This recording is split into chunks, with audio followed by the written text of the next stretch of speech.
I had to seek out my own mentors. I had to find my own path, or else I'm not Mm. going to make it in this profession. There's this Uh-huh. impression that maybe you're not one of us, but I think when you approach conversations from a place of love and friendliness and Yeah, joy, it's easy to break down barriers. It's one of the things that it connects people together, right? It's another uh-huh. avenue to spread joy and love and happiness. Yeah. There's no language in music. Welcome to Inner Bliss. Success on the outside doesn't always mean happiness on the inside. Hi, I'm Quyn host of Inner Bliss. I am a blind psychotherapist with over 15 years of experience guiding countless individuals from Canada to Vietnam to make powerful changes in their lives. Whether you are a high-achieving professional or simply seeking inner peace, I'm here to help you transform your outer success into true inner fulfillment. To learn more about my work, visit quynlay.com or innerbliss.ca. Tune in. Let us embark on your journey to inner bliss together. Welcome back to Inner Bliss, a place where we transform outer success into true inner fulfillment. And today I have a special guest that is an amazing example of this transformation. I am talking to Steven Ngo, who is a lawyer, and he's going to share with you how he moved from a moneymaker, primarily moneymaker, workaholic person, man, to someone who can also make great money, but at the same time make movements in the community, in the world. And so, welcome, Stephen. I'm very happy to talk to you today. And thank you so much. Today is actually holiday, Remembrance Day in Canada. And he so generously agreed to talk to me 8 o'clock in the morning. Good morning. No, I'm really happy to be here. 8 o'clock is not too bad. I actually feel like I slept in. I'm usually up pretty early, so this Really? is a great time. Oh my, yes. So that can tell you how high achieving he is. And I understand that your daughter woke up as well. Yeah, so normally my daughter wakes up around 7. Today she Uh-huh. slept in as well too. So she woke up literally 2 minutes before I was going to join in the call. And so I'm like, oh I my will. gosh, let me get you started out first. Oh, that's so sweet. And anytime I can wait. And so we'll talk about fatherhood soon, right? Okay, so Absolutely. Stephen, so tell us who you are and why you do what you do. Yeah, absolutely. So I think by day, I would say that I'm a lawyer. By night, I am a father. I'm an entrepreneur. I'm also a professor, a father, A also a professor? son. Did you say So yes, professor? that's I right. didn't know Yes, that. yes. What kind of professor? Oh, I gotta throw some interesting facts here. I teach law. I teach law at the University of British Columbia at the School of Oh, Law. that's amazing. Okay, so Yeah. we'll talk more about each of those. So you said professor, father, Father, entrepreneur, mentor. mentor. I'm a mentee. I'm also a podcaster, speaker, and a student of life. I feel like I'm always learning, and every single day is like a new adventure. Right. So you see, like that's a lot. And a husband, don't forget. Let's make sure we don't show this one to my wife. Husband, of course. Oh, that's cute. Okay. Quinn, so funny. So, well, 8 o'clock in the morning, I had to wake myself up and wake yourself up too, right? Um, Yeah. okay. So is there anything about childhood that is relevant to either the beginning of the peak of your success or the man that you are today? Anything relevant from childhood? Yeah, that's a good question. So if there's anything from childhood that's relevant to kind of where I'm at, I wouldn't say the peak of my success is hopefully I'm still growing, growing, growing, growing. Right, But I right. think there are two things that really resonate. And so, Mm, Quinn, as you know, I'm a child of immigrants. My dad came mhm, from Vietnam, my mom came from China. And I do remember not having very much when we were growing up, right? I was born here in mm, Vancouver, and despite that, I do remember getting food from the food bank. I remember getting Mm. toys from the Christmas Bureau. Like every single year, most of the year I would not get toys at all, and it wasn't until one day of the year when we went to this community center, and there's all these toys that myself as a kid, I Mm. was told that Steven, you can get any toy you want, and I was like, really? Yeah, any toy. And so I remember feeling so happy and joyful during that moment. But the thing is that it wasn't until a couple years later on when I realized that those toys that I received as a kid was actually toys that were donated. And they're donated by the community, donated by people who wanted to give back to kids who may not have come from very humble backgrounds. And it was at that moment when I realized that, wow, like, there's such power in community, right? There's power in people who want to give back. And there's people out there who believe that, as a community, we can grow stronger and stronger. And I made a vow to myself that, one day when I, am quote unquote successful or have the ability to give back, whether it's financially or through time and energy and Mm. love, I would. And so that's always been one driving piece of it. Uh-huh. And the other story, just to cap it off, and I also remember growing up as a kid, there's one moment when we were driving past the McDonald's, and I was trying to tell my mom I really want French fries and French fries and French fries, and my mom, she said, she was getting frustrated. She's like, no, you can't have French fries, and I'm like, why? And she said, it's like we can't afford French fries. We need to put the money towards school, and I Mm. somehow made it, another vow that I would work as hard as I can, so Mm. I could buy Yeah. all the French fries in the How world. how old were you then? How old were you I then? would, I'd say around between 6 and 8. Uh-huh. Okay, so then, so from at that point, what would you when you what do you think subconsciously your messages of success and money? I think the subconscious messages that came out is that you have to work for your success, you have to work for your Yeah. money. I think also more importantly, it was education. Education is, especially for many immigrants, is the path to success and the path to Yes. money. And I Yes. do think that my academics really soared from that point on, because I think I knew Uh, that, okay, if I wanted to do well in the future, if I wanted to, have job and make money, all that stuff, I had to work hard and get the A's. And so that was really right. the messaging that came across. Okay. And so then, uh, what was education like for you, as a child, as a teenager? Absolutely. I had a really great time. So I went to public school. So Mm, into elementary school from kindergarten to grade 7. It was in public school. I somehow knew towards the end of grade 7 that the high school that I was supposed to go to wasn't a good high school. And I somehow took the initiative to research some better high schools, some mhm. programs, academic programs that I had to take a bus and go further away.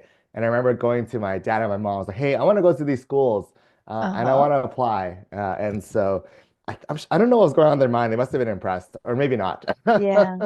But they drove me to Yeah, those that's schools. one thing about it. So sounds like that in your family. So um a lot of times as immigrants, the immigrant parents, I don't know about your parents, but my parents, either the lack of English as well as the lack of education. So they were really hands off. Like they just tell you to be educated, but they're not really involved. So it sounds like you really took initiatives yourself to even research a better high school. Yeah, I mean, there's things that they know and things that they don't know. I mean, they were Uh, involved in the sense where they signed me up for math tutoring and piano lessons and swimming, and you lucky because so, my parents totally hands off. yeah. So my credit to my mom, like she was very hands off, and Yeah. my dad would take me to the library as a kid every day after Mm, school. uh-huh. But there are things that they don't Wow. know, right? There's a limit on Yeah. what they're able to know. So your mom is Vietnamese, My but your mom is dad is Chinese. My your dad is mom Vietnamese. Chinese. So what language do they speak at home? At home, we spoke Cantonese mainly, some Oh, Vietnamese, and I guess English for myself. so you what? So you trilingual? Trying to go, but yeah, now I could speak a few more languages. So I think right now I could speak 5, Oh maybe my goodness. 6, Wow, your brain maybe is so 6. to know about your brain. And so then, so you have siblings? You're they educated as you, or? I do, yeah. I have a younger brother. He's 4 years younger, and Mm-hmm. I do feel bad for him. He was like living in my shadow for a little bit, but Yeah. I think everyone has their own journey, and so he's a Yes. physiotherapist. He's doing incredibly well. He's working at two different Wow, clinics. He has that's a daughter. amazing. Uh-huh. He studied in Australia. Now he's back in Vancouver, so he's doing fantastic. Okay, so then why law? Yeah, good question. So law was, I must say, the last thing I ever wanted to do. Really? And I'll tell you why, because when I Uh, was in high school and even in university, when you look at lawyers, you didn't see lawyers that look like me or you, right? Lawyers were typically mm, white, Caucasian male. uh-huh. And on top of that, the shows and the TVs and movies that portray Mm, lawyers portray mm, them as those in the courtroom, those who are chasing ambulances and personal injury and immigration, like stuff like yeah. that, that wasn't Uh-huh. appealing. Yeah. And And even my aggressive, right? Very assertive, maybe. Sure, aggressive, Uh, assertive. I mean, yeah. it was fine. That part I wasn't too afraid of, but it was more just like the Ah, areas of law that they're doing, like criminals, like it just right, didn't right. seem to resonate. And I was much more business minded. And Ah, so during university, I studied science, but I also studied business. And it wasn't until I was working for 2 years, I was doing marketing and sports marketing and brand, that I met someone that did his JD MBA, which is a joint degree of an MBA and also a law degree. Because I already had plans to do my MBA. I had already written my GMAT too, and I already started applying for MBA schools. And uh-huh. after So that this was in high conversation, school, thinking of applying for MBA. this was so No, in VA. university, I already knew I wanted to do an MBA. Oh, I see. We were doing VA. Uh-huh. Yeah. Yeah, so I was during university, I already knew I had plans to do my MBA, and I knew I Mm, had to work for 2 years, 2 or 3 years before applying. So that was my path. And it wasn't until I was working, I was already working in marketing, and then this mentor of mine suggested I do a MBA and a law degree at the same time because there's joint degrees. uh-huh. And the reason why he talked about how there's also a business side of law, right? There's a commercial side, there's a Mm, corporate M&A side of it that I never really knew existed. And so right. the moment Yeah. he shared that with me, I'm like, this is exactly what I want to do. I want to advise businesses. I want to be at the boardroom tables. I want to help with Mm. these massive transactions. And so I applied. And so I wrote the LSAT, I applied, and I haven't looked back ever since. Still a Uh-huh. And lawyer. to lawyer. And so that was in UBC that you applied for? I actually applied for Queens back in the day. Yeah. Yeah. Oh, okay, the Queen. And so then you study so combined degree or eventually you major in law or? Yeah. So, yeah, law and MBA is like a graduate degree. And so I started my first year. The first year of the joint degrees is in law. And then Mm-hmm. I actually ended up just dropping the MBA. I just did pure law. I just dropped the Yeah. MBA portion You because dropped that bit. it was not necessary. It was a Right. frankly a waste of money. Oh, I see. Okay. So now, okay. So some people, after they graduate, their career would take some time to build up. It sounds like your career took off pretty much right away. So can you tell us about that? Yeah, for sure. And so I mean, just for clarity here, so I did work in marketing for 2 years before I applied Mm-hmm. for the grad school. Mm, But it takes off to the extent that I mean, it's still a lot of work, a lot of progress, a lot of things to kind mm. of rise through. And I mean, I do want to caution really the listeners is that things could seem like a straight line, things could seem like a linear path, I know, but it right? We never talked to you is. when It's you're never the successful. case. It's never the case. It's never the case. Oh, There's always ups and downs, turmoils. Whatever you see on LinkedIn it seems logical, but it really isn't. Um, okay. Well, maybe can you share with us, a moment where you felt disempowered as a young man before you were a successful lawyer? Is there, disempowered. yeah, or like kind of like not, yeah, not feeling as good, maybe one of your first jobs or something like that? Yeah, I can think back about my law job. And so the law degree is 3 years long. And so in between during the summertime, you work at the law firm. And so I got accepted into one of the big major law firms. And I Mm. remember my first week working there. It was in Calgary and it was at this very, very nice law firm. It's a really nice location. But I remember feeling that, wow, I don't know if I belong here. And the reason Why? being is that out of the 80 to 100 lawyers at the office, I Mm. was one of the very few Asian lawyers. Yes. And it Uh-huh. Uh-huh. suddenly hit me that this is a profession that's different. Uh, Mm. the people around me were talking about playing golf, doing a lot of bike rides and doing a lot of these activities that frankly my parents couldn't afford. Mm. Many of my peers were playing hockey and went did all these activities, went to these vacations in the south of France and Spain and nothing against them. But Mhm. inherently, a lot of the conversations, like, oh, Steven, like, what kind of whiskey do you like drinking? Or like, how's your golf game? I'm like, I don't do any of this stuff. Like I Right. did math, I played piano. I could talk about piano all day long. Uh, and they also Yeah. talked about TV shows they watched. I'm like, how do these people have time to watch TV?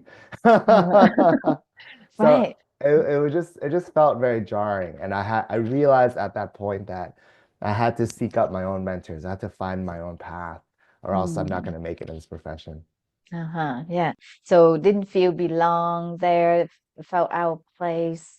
Um, so then can you take us to your big job in Vietnam and why there and what led you there? Yeah, for sure. So when I graduated from law school, I worked in Calgary for, well, 3 years or so. And Mm. then at that point, I just had this itch, this desire um, to go to Vietnam. And the reason why is that I was born in Vancouver. I've lived my whole life in Canada, and I always Mm-hmm. felt this need to just go back to my roots and really understand what Vietnam is all about. My Mm. Vietnamese was not great at that point. I was dating a Vietnamese girl, and she's now my wife. Yeah. And she's always encouraged me to explore that side of my identity. And so I Mm. came across an article on the internet talking about how Vietnam is like the next like Asian tiger, like it's booming, the economy. Mm. And it just opened my eyes like, huh, I think there's something here. And so I decided to fly over to Vietnam just to see it for myself. And I interviewed with a couple of law firms and I got offers, which was really great. And then I Mhm. decided to move. And I was like, hey, we're Mhm. moving to Vietnam. We're going to go work and explore. And so it was working for one of the really large UK law firms that's around the world, and they do big Mhm. transactions. So it was a nice fit in terms of my skill set, and also it worked out on the personal side, just to really explore my identity and understand really So who I am. yeah, so what year was that about when So you that was worked in in Vietnam? 2017. Yeah, 2017. Oh, okay. So about yeah, 7 years ago. So at that time you were a single man, you were married, you had girlfriend at that time? About single man to be dangerous. I know. I had a girlfriend, so You had a girlfriend then. yeah, it was single man to be a dangerous place to be. No, just Oh, all really? jokes. But no, it was. I had a girlfriend. It was You my had a girlfriend then. Okay. So yeah. then it's okay. So what was it like in Vietnam? So here's kind of like a, you know, outside Asian, inside white, Yeah, it's a right? Because banana. Banana, as they call it. something like that. Call Right. you a So what was it banana. like in Vietnam and the language, the culture and work? For sure. I must say that going to Vietnam was probably the best decision of my life. Mm. I think leading up to the decision, there were some doubters. I think a lot of my family were wondering why I was going to Vietnam. My dad was Mm. like, I took you to Canada. You want to go back? Like, what's going on? Yeah. And so it was the best decision. Loved it. I Why? think Why? I felt at home. I felt embraced Mm. by the community. I had a chance to really learn Vietnamese as Even though you were well. bananas, they Yeah, embrace yeah. you. Yeah. Yeah, I Well, mean yeah, that's the but thing, I right? mean, the thing though is in Vietnam, people from Canada, US, basically foreigners, even though we're Vietnamese, as are seen quite high status, right? Yeah, I suppose so. Yeah, my coworkers are really My coworkers are super nice. Like Mm, many of them were, yes, they were born in Vietnam, but many of them were trained in the UK or Australia or Singapore, and they went back to wow. Vietnam to practice. And so Uh-huh. I must say the law firm worked at was incredibly welcoming. They took me out for lunch and dinners, and we went for running early morning on a Saturday, and we went to trips together to go for long runs, and it Right. was yeah, it was really nice. I think there's this impression that maybe you're not one of us, but I think when you approach conversations from a place of love and friendliness and Yeah. joy, it's easy to break down barriers. And So I they were think, like you, Vietnamese, but study in uh, Australia, that sort of thing? yeah, it differed in the sense where I was born in those countries. They studied only during their university degrees. So they had much stronger Vietnamese roots than I did. Oh, Um, I see. yeah. Uh-huh. But Yeah. some of them studied in Vietnam as well too. But I loved it, and a big shout out to my colleagues. They are, Mm, they were just so welcoming, and I just had such a wow. great time. Right. So from in Calgary, not sense of belonging to Vietnam, feeling like you're really a part of the community. Yeah, absolutely. Yeah, it was nice, and also, and I took Vietnamese lessons at this language school in the mornings. So right Yeah. before work, I would take lessons from 8 to 9, Uh-huh. 5 days a week, and then I go to work. But what was Yeah. great is that this language school, they would host events every other month for all of their students. And so Mm, for me, it was a really great way to meet other people who weren't from Vietnam, learning yeah. Vietnamese, and many of them were white collar professionals. And I ended up going to these events, meeting so many friends, and I started hosting events. I started like even volunteering for the school and being an MC and all these things. And so it was such a nice way to kind of connect with the community and connect with people in the country itself. Mm-hmm. Okay, so here's the question. So you were you were a young man, you're still a young man, a young man, um, great career, made lots of money. So you must have been quite welcomed by the girls, the ladies there. I suppose so. I must say I was like working really hard, so I didn't have time to go out that much. No? They didn't have a chance to woo you kind of thing away from your girlfriend. Yeah, I mean, my girlfriend at the time, she came to visit, and she was in Calgary, and eventually she Oh, moved over. uh-huh. But sure, I don't know. I mean, honestly, I'm sure, but my work Yeah, hours yeah. are quite intense. It was more than I Okay. expected. Okay, so yeah, so give us an idea of, what kind of transactions you were dealing with, what your work hours, your work life was like. Yeah, for sure. So I'll talk about the economics. I mean, around Mm, 2017, and even now, there was a lot of foreign investment into Vietnam, and I think yeah. Vietnam was slowly transitioning into more of a capitalist economy. And Mm-hmm. so a lot of private equity money coming in from Singapore, from Australia, from the US. Mm, I was representing a lot of major banks like Standard Chartered, and these investments were not small. Like these were in the hundreds of millions of dollars just to acquire companies or invest in companies, into tech companies, into telecos, all these aspects. And so our firm was well positioned to help with those transactions. And this is the kind of work I was really familiar with, right? How to do deals, how to close businesses, like not close deals, invest in businesses. And so that was the side of the world that I was at. And I think it's even growing even now. And I'm sure if I was there now, it'd be like next level. But on top of that, because we were quite a lean and small legal team, there was a lot of work. And there were nights when I would be working from 8 to 2, and 2 meaning not 2 p.m., like 2 a.m. oh, And not 6 hours, but No, no, more like a lot of 16 hours. hours? More like 18 hours, right? 18 Uh, hours a day. and I My would just goodness. and No I would wonder just why you like couldn't meet girls. Your girlfriend must have exactly felt safe. exactly. That's pretty much it. I'd be a terrible boyfriend. Yeah, and so what was your physical health, mental health like? Yeah, great Sound question. like you had fun. Sound like you had fun. I had fun, but definitely there's aspects when I was deteriorating. And I think because Mm. of the intense work, I actually turned to drinking a lot more, right? I was like Um, going out a lot on the weekends. I was like, it was a lot of alcohol, a lot of, It's frankly, like I alcohol work abuse. hard, therefore I deserve to play hard kind of thing. Yeah, work hard, play hard, but I feel like that line is really interesting, right? Because, Yeah. it kind of encourages you to keep partying and drinking a lot. But sometimes part of me looking back is like, maybe Steven, maybe you're just numbing your pain, right? Maybe you're numbing kind of what you were doing because, in some sense, yes, I was chasing the title, I was chasing the prestige, I was chasing, this expat life. I had a private waterfront apartment. I had a private driver. I was invited to all these like fancy VIP parties, and I had probably way too much money that I needed, right, at the time, especially in a place where you don't need that much to live.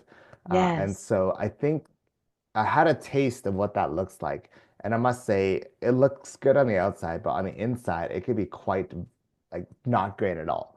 And so definitely it was descending into some pretty like rough moments. I do think I did age during that time because I wasn't sleeping very much and I was partying and I was going back to Mhm. work. And so definitely there was some stresses to the body. Absolutely. Yeah. So can you share with us like a moment or two when you realize something needs to change? Yeah, for sure. And so there was a time, maybe halfway during my term there, that I was staffed on a couple of deals and I was starting to make mistakes, right? I was feeling overwhelmed and I was starting to make errors. And the partner, took me aside and kind of, you know, gave me some constructive criticism. Like Yeah. she was nice about it. Don't get me wrong. She was not mean. She was not yelling at me, but she gave me some constructive criticism, and I really took it hard, right? And I think it was, man, am I cut out for this profession? Like, should I be here? Like, should I even be a lawyer? I actually felt like quitting at that time, and I started getting like suicidal thoughts, like suicidal But ideation. why? Like you mean you were dealing with transactions, you've been, different firms, so clearly you were confident and competent. Why was that spiral? Yeah, for sure. And I think looking back, this has been such an interesting journey because I realized I had a very high threshold, like a very high threshold of pain, a very high threshold of Mm. stress. And I think because of that, I was just bottling it all up inside. I'm sure these things were building up over time. Yeah. And it Uh-huh. wasn't until that was like really the breaking point, right? That was like the moment that, wow, like it just all the emotions started flowing out. And I think many people can resonate with this, where there's a moment in your life when, you know, Mhm. you realize like, whoa, what is happening here? Where did all these negative thoughts come from? I would start waking up in the morning, every morning in panic. I would have Mm. anxiety about going to work.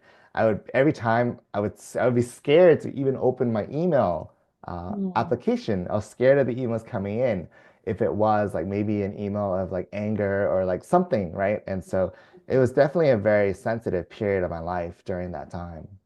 So if we could hear your thoughts at that time, because it's hard for people to imagine, a successful, rich, high society man, would even have suicidal thoughts or anxious.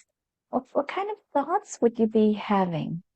Yeah, for sure. That week was, man, it was a rough week because I am someone who normally lives life half full, right?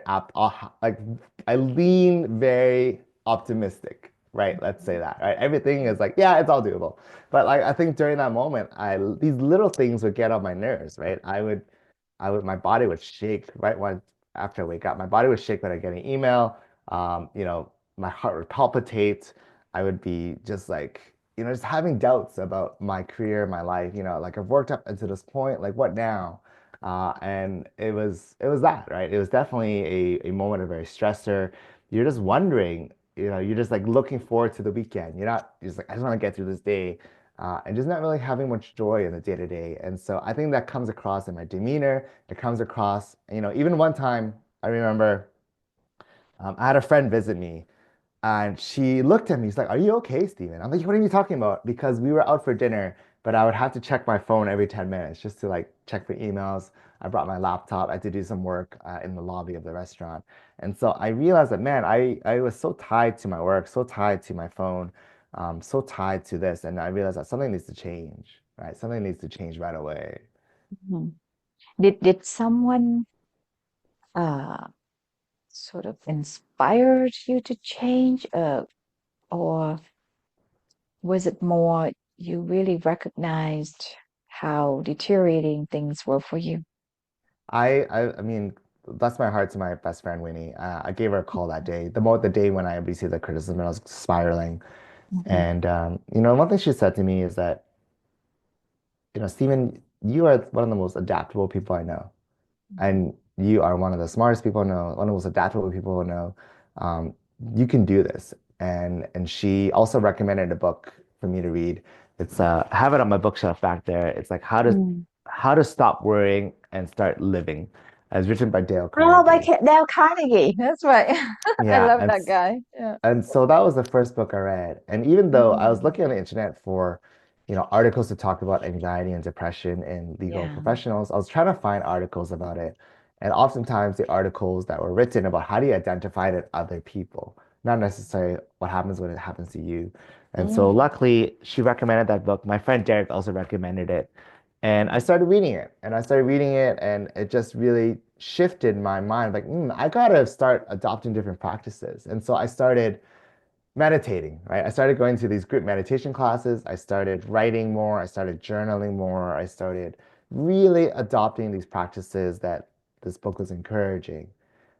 And it Uh-huh. was definitely a journey to understand who is it that I am? Like, who are you? What is it that you want? Not what society wants, not what others want from you, not what gives you prestige. Because you're right, it is easy to feel like, that Yeah. status when you are making a lot of money in a country like that. And I was making basically US salary in Vietnam, just to give people some context, right? Where the cost of living is, I could buy lunch for like 50 cents a day, which is great, actually. It was fantastic lunch, by the way.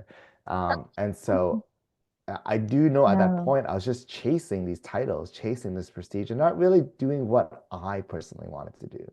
yeah.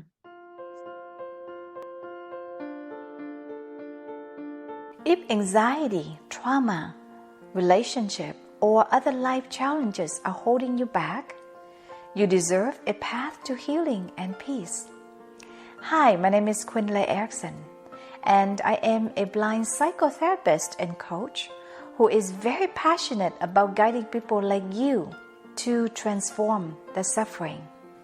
I use very powerful EMDR and hypnotherapy to help you achieve incredible breakthroughs in your healing and wellness journey.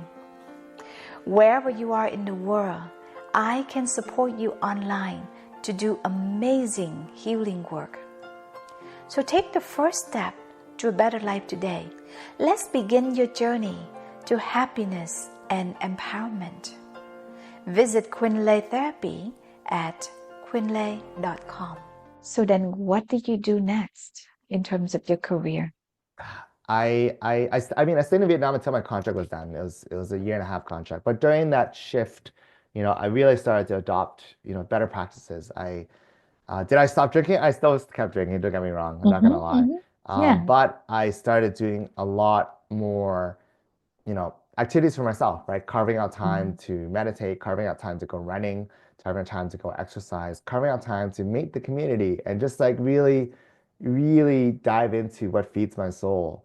I would take weekend retreats to Phuquoc or like other countries, other Oh, places yeah, just that's a to beautiful place. beautiful place. And I went there Mm. solo. I went there by myself, right? I would fly Mm. there after work on a Friday and fly back on a Sunday just to Mm-hmm. recharge and that. And so that's what I did. And I started to realize that, it's more about what is it that you yourself want. And that was such a I'm still on this journey. It's been a Yeah.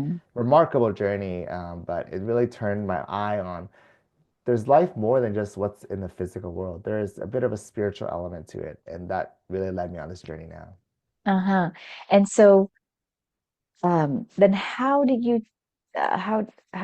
how did you choose your next job? So what were your criteria, for the next job of your career after Vietnam? Yeah, fortunately, so at that time, my fiance, now wife, had moved to Mm. Vietnam with me, Uh-huh. and she had found a job in Vancouver, and she's like, "I'm gonna go." I'm like, "You go to Vancouver. I'll find you. I'll find a way back." Yeah. And so Uh-huh. we knew between the two of us, we knew we wanted to raise a family and raise a family in Vancouver. We wanted to raise a family back home where our family is, right? My mom is Mm. there, her parents are there.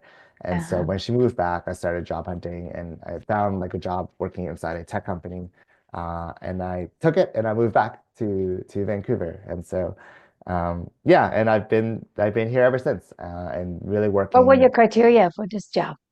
Yeah, the criteria is definitely a job that provides much more, I would say, balance, I suppose, Hmm. right? Hmm.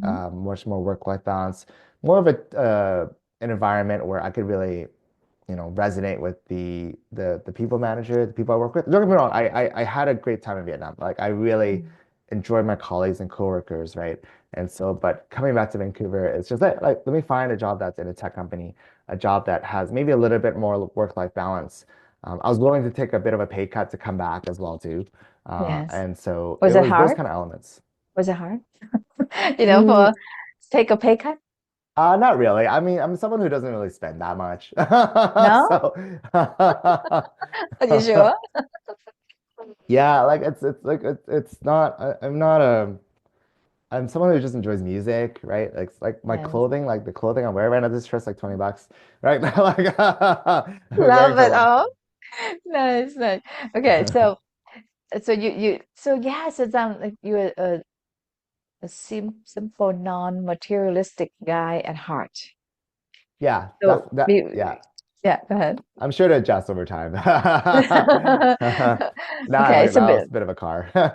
before I like before I'll ask you about fatherhood.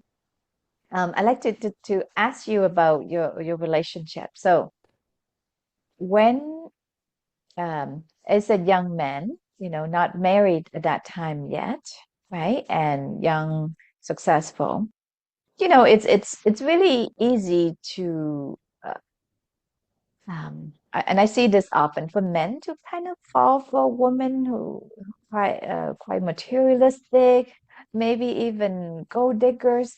How did you choose a partner or spouse? Like, what were your criteria, and what tips would you have for men who do really well in career in choosing a partner in life? That's such a great question. I've actually never had that question before. Yeah. And so I think that's a really, really interesting question. Um, part of I get the sense that part of the partner you're looking for is often influenced by your upbringing and the Mm, people you're with. And so, my mom is someone who's very down to earth, but it's really more my aunt. My aunt's someone I really look up to. My go. She lives in San Jose. She's definitely someone that I really like look up to. And so maybe indirectly or not, she really put out a role model of the type of girls that I should be dating. Like oftentimes when before Vietnam, I would bring my girlfriends to California for a visit and she would give me a thumbs up or a thumbs down. And oftentimes with a thumbs down, I would have to break up with her in a couple months later on. So I really, what were some things in common about a thumb down? Do you remember? my, I don't know. We should ask her and bring her on the podcast here. Um, yeah, I really entrusted in her opinion for whatever Yeah, reason. And so, yeah. sure, there were girls that were materialistic and I guess gold Hmm. digger. I just was never attracted to them. I don't know. Yeah, It was just never a type of girl that I was attracted to. good And for if you. anything, I would actually want to be friends with them, really more for the reasons that I could attract other girls. Okay. Uh-huh. It's it's more like they would just be a friend of mine, right? Well, Uh, especially in Vietnam too, it's just so yeah, it's so many girls, so many ladies, right? And so when you have as a man, when you have status, you have a lot to choose from. And I see the trap that a lot of men fall into, either here or in Vietnam. They go for the most beautiful, who just really into you more because of your success, because of your money, and not necessarily because of who you are. So yeah, very yeah, I think interesting that you didn't fall into that trap. I think it's a trap for sure, and I'm sure that I've seen friends go down that trap. I mean, if you're single, guy, Mm. go all, like just know what you're doing, right? If you're doing it just for short-term fun, like by all means, go for it. Like there's nothing, Yeah. Yeah. nothing against it, right? Uh-huh. Like you worked all hard, but if it's more about like a long-term partner, someone that you want to really, wake up in the morning with on a weekend, and that aspect, just I actually, take a lot of time to write down kind of like who I am, like who are you, Stephen? Mm. Like what are the Mm. people that you enjoy surrounding yourself with? And for me, it's really those who are community oriented, those who are, have the values of family, of community, who are Yeah. good people, who are open to, being part of this life journey with me. Yeah. See, hear that, men? So, Uh, be mindful about who you choose to be your life partner, right? Because yeah, it can be pretty messy when you choose and the wrong one. there's nothing wrong with the short-term dating. Like I Yes. don't mean to pass any judgment here. No, nothing wrong at all. I mean, short term, kind of like people that you invite into your driveway or living room, right? Yeah. Partying, you can have fun, but go home, don't stay here, right? And then That's a good people way of that you describing invite into your bedroom or your bed. So, it. what would your girlfriend then um like about you as a boyfriend? And what would she complain about you as a boyfriend that she would have to overlook in order to marry you, like your wife? I think it's something that my wife is still complaining about me Like, at why? this What's that? time. What's that? Um, I have someone who just I have big ideas. I have big visions. Uh-huh. I have big aspirations, and I have this like this I don't know this like insatiable energy. This thing inside me is like just to grow, Yes. and that could lead me to situations where I overcommit. I overcommit to activities. I Uh, overcommit to like, speaking like, like, engagements. 8 o'clock to talk to me on a Yeah, I mean this holiday? is fine. But Okay, like good. I have a tendency once I see like a vacuum, like a slot in time, and once I have Yeah. like capacity, I would like immediately want to fill it, like without Mm, really thinking deeply through it. And so that does end up in a situation where I remember, especially in university and in my working days before having a family, I would uh-huh. literally pack my calendar like every evening with either tennis or with community work or that aspect. And that does take away time from my partner. And so I think it's something that it's a tricky tension Mm. to kind of Okay. navigate through. So, how do you think they would feel or she would feel being with you? I think in the beginning it would probably feel like, wow, this is so interesting. I feel like I'm on Yeah. this roller coaster ride. But I Yeah. think over time it could be pretty tiring. Or just, I guess, can feel a little bit like, less important than your other things. Yes, yes, yes, Okay. Okay. absolutely, Okay. absolutely. So I totally accept responsibility for we're gonna have that. to ask your wife. Then what would She'll she say say? that. Wonderful things about Steven. Like, okay, this is the guy I'm gonna marry. Yeah, we should definitely ask her. No, I'm not asking her, I'm asking you. Ah.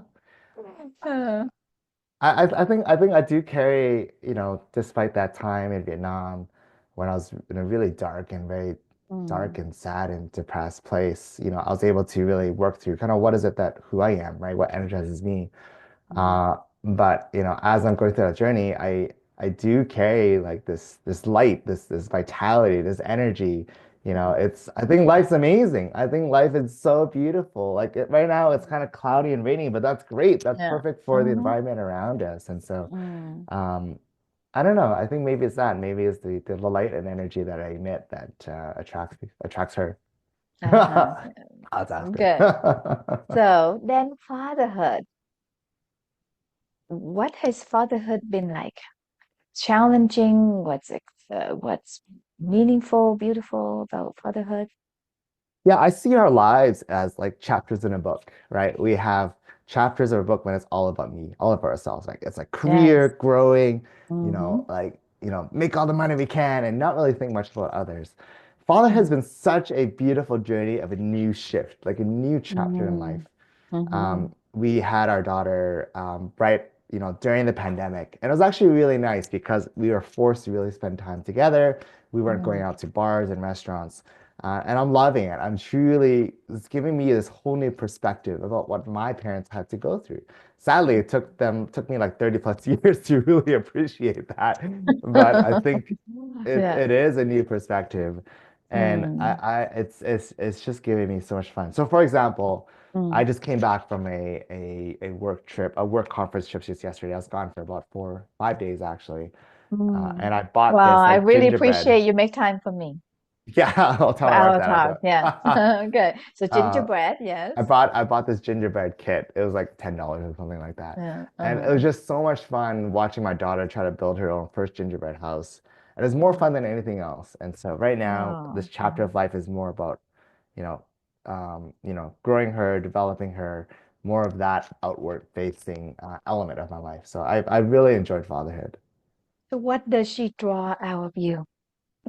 I think she draws out of me really the deeper spiritual side. And I'm Mm, not someone who's traditionally religious. I don't, mm, ascribe to traditional like Christianity or Buddhism or Muslim, whatever the case.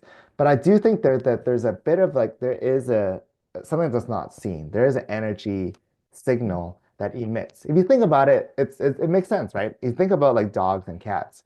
They can sense who's a stranger, who is a friend, just by the way you connect yourself and the way you approach. And so, especially for my daughter, as a baby, as a toddler, right? She could sense that. She could sense that presence. And so I think being with her has really opened up those things within me.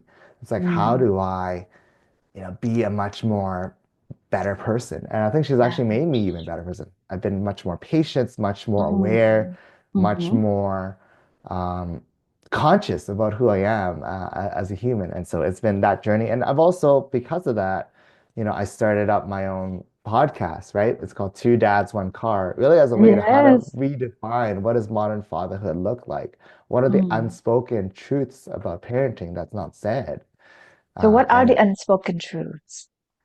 for sure. I think when it comes to fatherhood specifically, Uh-huh. there's a lot of materials out there that's written from the mother's perspective, and dads can feel alone. Dads can feel left Yeah. out. Dads can feel like they don't really matter.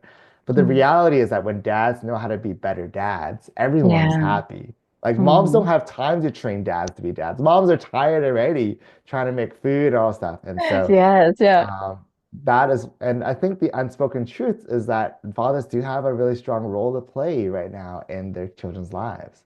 Mm. Fatherhood's different now, and there's things that we can do as fathers. The time we invest now is actually time that's well worth it because by the time they're 10 years old, they're not going to want to spend time with you. Like they'd be like, ugh, go away. And so Yeah. I'm very cognizant that these first 5 years is a very sensitive time. And so I think, spending time in the library, spending time together, that can make a big, big, big difference. It's yeah, like my husband, he was a single dad for a long time, raising his son. And his son now is 32 years old. Mm, And every time they talk, it's still, I love you, Dad. Like yeah. right? And he would talk to his dad about all kinds of things, good things, bad things. They have a closer relationship than I am to my mom, my dad, you Mhm. know. So it's yeah, those things really stick and they don't fight, they don't it's just that secure attachment. So I'm so happy to hear that you really creating that for your daughter. Mm, I'm curious, is mhm. um, you know, watching or witnessing your father fathering you. I guess are there similarities and differences that you see yourself as a father compared to your father? Yeah, for sure. There's definitely some similarities, and bless my father. I mean, he was definitely more the traditional dad who is like, Yeah. the wife does all the cleaning and all that stuff, and he would Mm-hmm. just watch TV and watch hockey. And I, Mm. I, I was like, man, Dad, you're feeling really lazy here. So I knew Yeah. that when I was gonna be a dad, I was not gonna Uh-huh. be like that. But No? aside from that, though, I mean, Yes. Uh-huh. he was actually someone who instilled in me a lot of autonomy and a lot of independence. And he Mm. was someone who really preached. He was, he was a hard worker in that sense, right? He did not, smoke, right? He did not do Mm. drugs. Like he was, although he Mm. did enjoy a lot of wine, a lot of beer, he was Yeah. very strict with me. He's like, don't do drugs. The moment you do drugs, you're getting kicked out of the house. Like, don't smoke. Mm. Like, Mm. and so he never really hung out with that crowd of people. But he did really teach me, instill in me this concept of independence. you make your own decisions and you own it. That's really the whole Mm. motto. And I think Yeah. because of that, it gave me a lot of confidence to make decisions and do things. And so, for example, I'm kind of doing the same with my daughter, right? When we were at a Mm. playground, I kind of let her have the room to really explore, right? I want to see how far that she could walk away from me and explore without feeling the need to come back. And so I did a Mm. bit of an experiment I stand there, I'll see how far she goes. And she could go really far, more further than That's the I could do. secure attachment experimentation. You know what I mean? It is, yeah, it's an experiment. Like, Yeah. I don't, Uh-huh. it's, Mm. we have a good mom, but I also do want her to make decisions. I do want her to Yeah. make friendships. And she's, Hmm. bless her heart, like she's a very, like, I'm a very social person, and she is very comfortable in large groups. She's very comfortable in new She's three settings. years old, right? Yeah. Like I Yeah. would bring her to board meetings. I would bring her Oh, to like really? my work functions. I'm quite involved in the Asian Bar Association. And Uh-huh. so we would have these board meetings of 20 plus people in a common room, and she just Mm. goes and plays, and I do my own thing. What's your intention for bringing her sort of to your work situation? What's the intention behind that? I think it's exposure. I think it's knowing Yeah. and being comfortable around adults. I think it's being comfortable in new settings. Maybe Mm. 2 weeks ago, we were at a friend's like house party. Like he was doing a baby shower, and right there was a couple kids there. And the moment we walked in, she just like ran. She just like ran inside and started to playing around and started to like meet with the other kids and starting No, it like sounds playing so with them, shaking cute. their hands, and like she would Uh-huh. lead them, and like definitely these like leadership qualities are things that I do want to instill within her. Yeah. Oh, that's beautiful. I look forward to meeting her one day. What's her name? Her What's her name is name? Avery. Avery. Beautiful. Um, I understand. I think you said your dad passed away, right? Yes. Yeah, Yeah. so my dad passed away um, probably just 3 months after my, no, yeah, 3 or 4 months after my daughter was born. So my dad never really had a Mm. chance to meet her. And Mm. so it was a couple months before my daughter was born, he was diagnosed with stage 4 cancer, and he was Uh-huh. given only Oh. a few months to live. Uh-huh. And it was such a, you know, a touching moment. Mhm. I flew to Toronto right away. I spent a good Mm. month with him just to Mm. soak in all his information, right? Because Yeah. I knew there's a limited amount of time that I could spend with him before my daughter was born. Mm. And it was such a great time to reconnect. And, over years, yeah, even in the last, after I graduated from university, my dad and I actually built a really strong relationship. Like I would visit him a lot. I'd spend time and work in Toronto. And so I must say that it was a really nice way to close. It was nice closure in the sense Mhm. where, like, after my daughter was born, my dad's like, you don't need to visit me that much anymore. Like, I already told Mm. you everything you need to know, right? Now it's Mm. on you to carry it through the next generation. And so, yeah, Right. he passed away shortly afterwards, and it's still, I'm sad. I do wish he was Yeah. around to help support, not support, also be here for these big moments. But I also know that that's the reason why I have the podcast, right? That's the Mhm. reason why I have this Two Dads One Car podcast, because I can't call my dad anymore for advice. So instead, Yeah. I just, my friends, and I How could old hear was my he dad's then? voice speaking through them. How old was he then? He was not that old, like late 50s. Like he died pretty young. Oh my goodness. You know, Yeah. your journey is so similar to my husband's Yeah. because so his his dad died I think yeah, I think I'm not sure like shortly after his son was born. Mm, Same thing, cancer, late 50s, you mm. know? And yeah, and so how has his loss impacted you uh, positively or negatively? I think leading up to my dad's passing, he was really reading into a lot of spiritual texts. And he's always Oh, been encouraging me to read books from Eckhart Tolle, books on really? Buddhism. That's pretty Yeah. rare with Vietnamese men. Yeah, it was. In the 5 years leading up to it, he stopped drinking. His life changed, Mm, right? He was mm, reading a lot of books, going really deep into meditation. And at that time, I was like, "What are you talking about, Dad? I don't know if I believe you." Right? yeah. And it's so funny, Mm, it all kind of coincides because it was that moment in Vietnam when I went out to depression that opened my eyes to this whole different path. And leading up to his passing, he's been encouraging me to read these books. And I was like, when he was on, frankly, his deathbed, I'm like, okay, fine, I'm gonna start reading these books and see what Mm, he's been talking about. And I'm mhm, like, oh my God, he's been right all along, right? There is mm, more to life than the spirit and than the material side of it. There yeah. is a deeper um, connection that we all have as human beings. Mhm, And how do we tap into that? How do we use that to help in this world? How do we grow? mm, I've been recently getting into indoor plants, random yeah. fact, but as a plant, like plants are always Yes. growing, right? Oh, yeah. It's Uh-huh. light, it's energy, it's the environment. And so Mm. that's been the biggest shift, frankly. And that's so interesting because law is about facts and logic, right? Yeah. And spirituality is the invisible, the unexplainable, unseen. Yes. Yes. Mm-hmm. It is. It's funny, right? It's like you have this hyperlogical side of law, right? It is the You, analysis of the mm, text, right? It's the yeah. analysis of the terms. And that part is still important. But I find Mm-hmm. that now that I've incorporated this intuition, spiritual element, it's actually made Mm. me an even better lawyer because now when I'm in a negotiation with somebody, Ah, I could yes. tell what is not being said. I could be like, Mm. I think they're lying to me. Or like, I Mm-hmm. feel like I think that there's something here that they're not saying. And I'm gonna Yes. press. Like I'm gonna press a bit more. Yes. And Or that's actually meant, you can read the energy or the unspoken. yes, and it's made me a much better negotiator. And suddenly Mm-hmm. I could start seeing things that I didn't see before. I could start hearing things I didn't hear before. And I could Yeah. start closing transactions a lot faster than I did before. That's amazing. Yeah. And so, I went to a gala event organized by Steven for all the Asian lawyers. It was amazing. It was the Thank keynote you. speaker there, right?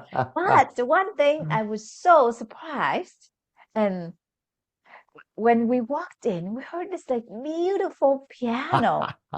Uh, so, so, so yeah. So I don't remember. I remember the song. I can hear it in my head. I never know the title of it, but I just love the song, right? And then, but because Hans didn't know you well, and then later on when you spoke, he said, "Well, that's the guy who played the piano." So tell us about that. Tell us about your passion in piano, and I believe you write music too, or something. Yeah, I write music, I teach music. I've been playing Mm, music for most of my life, actually. Since I was 5 years old, I started uh-huh. doing lessons, and my mom forced me to learn piano. Course. It was Uh-huh. I didn't like it. I didn't want to learn. It was because all Yeah. my friends, all the guy friends, were doing karate and kung fu. Mm, But it wasn't until 3 years in that I really started to like really enjoy it because I was doing mhm, competitions and winning medals, and we could talk about that mm. in a separate conversation. But music has always been a big part of who I am. Right? I have in my Yeah. background, I have a guitar, I have my keyboard. For my birthday on Monday, I had a bunch of my musician friends, and we just did like live karaoke. So instead of Monday, like last Monday or this coming Monday? last week on Monday, yeah. Oh, Thank happy you. belated 39, birthday. 39, 39. 39 Oh, years exciting. old. Uh-huh. So So music's always been, last yeah, Monday was what? November The 4th. 4th. Yeah. Ah, okay. So yes, what did you get for your birthday, you said? I said I had a bunch of friends over, right? And we just Yeah, played yeah. music. We just played music and jam together. So music's Uh-huh. always been a big part of my life, actually through my family. My Mm. dad was a classically trained guitarist. He was trained at the National Ah. Conservatory of Music in Hanoi. Mm. And both sides of my family are quite musical. And so it's Ah. been really nice. So that what does music mean to you now? And now that you father and a lawyer and a movement maker, podcaster, what does music mean to you? I think music's one of the things that it connects people together, right? It's another Uh-huh. avenue to spread joy and love and happiness. There's no Yeah. language in music. You could listen to Latin music, some Vietnamese music, K-pop, English, Yes, I love uh, it. and it Love it. transcends boundaries, and that's what it means to me. It's like another language that anyone can Hmm. appreciate. Mm-hmm. I would love to get my daughter more into it. I think when I play piano, my daughter starts like crying. She doesn't want me to play. It's kind of sad. Oh, yeah, that's interesting. Oh, But so certain things though we can grow into as well when you hear it often enough as young. I remember yeah. my mom when I was young, she would play. This was like in the 80s, like ABBA, Boney M, Oh yeah. and like you grow into it now. When I hear those songs, it's just very nostalgic. Yeah, it's true. So 'Cause yeah. isn't it funny, right? Isn't it so interesting that there's songs that you hear, Quinn, from Oh back, yeah. wow, and you hear it, like, let's say you play it after this conversation, you'll start Mm, remember these memories of your mom playing it. yes. It's so Yeah. beautiful that Like way. it's like you're back there. Yeah, it is. It's Yeah. back there. And that's why, like, when you're in seniors' homes, when you play these musics from the 20s, 30s, or 40s, Hmm.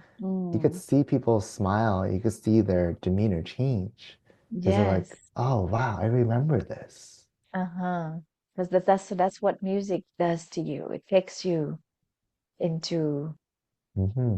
a place that's powerful, but It also does. connects you with people. Yeah. Yeah, Yeah. absolutely. That's why music festivals are so popular, right? Why do people Hmm. pay thousands of dollars to watch Taylor Swift together in a concert, right? Because it's that emotion. There's something Yes. there that's not being said. Yeah, yeah. So, uh, I understand you do workshops, coaching. Oh yeah. You mentioned to me about Beyond A's. Can you tell us about that? Yeah, so I run an organization called Beyond the A, and the really Mm, underlying mandate is to how do we not only destigmatize anxiety and mental health in the legal profession, but also give tools to allow people to thrive in their careers. And so, yeah, I've been running workshops like interview workshops, workshops on how to build your personal brand, workshops on social skills and networking in the modern world. And it's just another avenue for me to, these are things that really energize me. These are things that it's fun for me. It's when I do it, I feel like I'm in flow. I feel like I'm in this, I tapped into this source, this energy mhm, flow, and it mhm, just really lifts me up. And so my big dream is to do these workshops on a, more frequent basis, maybe on a weekend, really, in a beautiful home, invite friends mm. over, connect, bring some friends to speak as guest speakers. And that's a Oh, big count dream me that I'm in. working. I Make would sure you love count me to. in. Yeah, this is a big dream that I'm working towards, Yeah. right? And it's Uh-huh. like, how do I get Beautiful. there? I need to be a better speaker. I need to be a better, You were do a more of great these. speaker in that gala event. Thank you. Oh, thank Yeah, you. Thank you. yeah, and the way you talking here, right? Yeah, very passionate, but also real, not just Mhm. in the head. So Yeah. great communicator. I mean, yeah, I'm pretty sure you already know that. Huh? No, thank you. I sometimes, one of my biggest flaws is that I'm really Mm, hard on myself. I think that's yeah, something that yeah, I've realized. Like I set a really high standard that no one, I don't know what, I just set a really high bar. And so yeah, oftentimes, like when I hear compliments, I don't really take it in. I don't know why, right? And I yeah, think one of the yeah. things that I want to be better at is to really live in the moment, right? Live Uh-huh. where after I give a big talk, a good speech, like, wow, Stephen, like you did that. Even a Yeah. couple days ago, I did a big talk to, there was like thousands of people in the audience, right? Oh, And I that's was, amazing. yeah, What I did. about? What It about? was, so this past weekend, this past couple of days, I was away for this Asian Bar Association of North America, Mhm, right? This mhm, group that represents 80,000 Asian American, Asian Canadian lawyers. And mm, every year there's a big convention that people gather. And so I was doing remarks to welcome people to Nepal, welcome them. Many of them are mm, first timers. And so I wanted to really set the tone and the energy for the rest of the conference. mhm, mhm. And how do you feel? I feel wonderful. Like I feel like I give myself a solid A minus, B plus Mm. A minus. Very hard on yourself. Uh, So today is Remembrance Day. mm, This question is a little bit, a little bit morbid for someone who's young like you. How do you want to be remembered? that's a great question. I don't necessarily know there's a lot of Mhm. talk about like leaving a legacy and like Mhm. all Mhm. these things. I think those things are still driven from the ego, frankly, right? Mhm. It's like, Yeah. I Yeah. want to have my name all over the place. Mhm. And there's definitely sure some benefit to that. I think I want to be remembered, hopefully in just a small blip of time, that I Mhm. helped somebody, right? Maybe there's something that I said that helped others. Maybe, something I said as a lawyer that helped law students. And that's really it. I have this visual, and I learned this recently. I imagine life, and someone shared this with me a couple of days ago, and I really love this analogy. Right? Imagine your life like an Olympic relay. Olympic torch relay. You pass the torch Mhm. along, and an Mhm. aspect. So I feel like I just took the torch from someone else, and I'm running with it, and I'm trying to like do the most I can within the short time of life that I have, and I want to Mhm. pass the torch to the next person. And so my hope is that during my finite time on this earth, I've done some good, I've done some help, I've helped move the torch along, and that's really it, frankly. Mhm. How about when you are alive, like now, right? So when you meet, like, say, a colleague, a stranger, or for your family members, how did how did you want them to remember you or know of you? I would hope it's someone who's kind, someone who has this like insatiable energy within them. Yeah, yeah. I love your laugh, very hearty laugh. Yeah, I mean, life is to be laughed, right? Laughter is life. Life is laughter. Yeah. It's Uh-huh. laughter. It's like it's an expression of the soul, and I just hope that my interactions were positive and it was touching, and so yeah, I want to help. I want to be this source of light, and I want and others energize me too, and so it's these kind of Wow, conversations, beautiful. these kind of Yeah. movements that I'm on, Uh-huh. the two dads, one car, right? How do we Mm, uplift and how do we impact dads around us through a podcast, through workshops and events? beautiful. Well, well, thank you so much for this amazing conversation. Very real, very positive, and very inspiring. You certainly a source of light for me, for sure. Oh, thank you So so much. It's such a pleasure. I appreciate that you willing to touch my life with your time and your um, genuineness. I really appreciate that about you. And thank you so much for the kind compliment about Mhm. the piano Uh, and okay, also the are remarks you of the gonna take it gala. to your heart? You're gonna I, take that to your heart? I will. I'm gonna write it down. And don't I'm gonna forget write the it down. source of my light too. Yeah, thank you. No, thank you so much. Okay. Well, thank you so much for your time, and I will talk to you another time. Appreciate the opportunity. No, thank you so much. Thank you.